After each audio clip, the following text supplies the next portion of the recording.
Meron po mga pagkain na sobrang sarap pero sobra din naman na makapagpataba. Narito po ang 5 fattening foods at ang scientific na dahilan kung bakit nakapagpapataba sila. Ang fast food ay puno ng trans fats at refined carbs na mabilis nagpapataas ng blood sugar at nagpapadami ng stored fat sa katawan.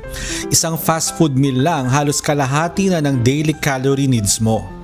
Ang soft drinks ay mataas sa fructose, isang asukal na hindi kayang sunugin ng katawan kaya naiipon bilang taba sa tiyan at atay. Ayon sa studies, ang madalas uminom ng soft drinks ay mas mabilis tumaba.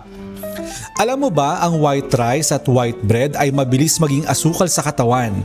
Kung hindi mo agad nagagamit ang energy nito, naiimbak ito bilang taba. Piliin ang brown rice at whole wheat bread para iwas bilbil. Ang matatamis tulad ng ice cream at donuts ay matataas sa sugar at saturated fat. Kapag sumobra, pwede kang magkaroon ng insulin resistance, hirap kang magsunog ng taba. Ang sugar ay nagtitrigger ng dopamine, kaya parang addiction, hirap tayong huminto.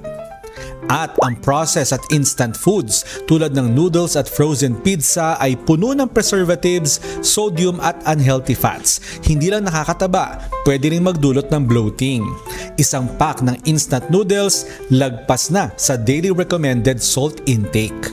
Hindi po masamang kumain ng paborito mong pagkain pero dapat tandaan na kailangan moderate lang at kung gusto mong mawala ang iyong bilbil, abay bawasan mo ang pagkain ng mga nabanggit ko at kumain ng healthy. Sana po may natutuhan kayo at laging tatandaan, mapalad po ang tao na nakakasumpo ng karunungan at ang tao na nagtatamo ng kaunawaan.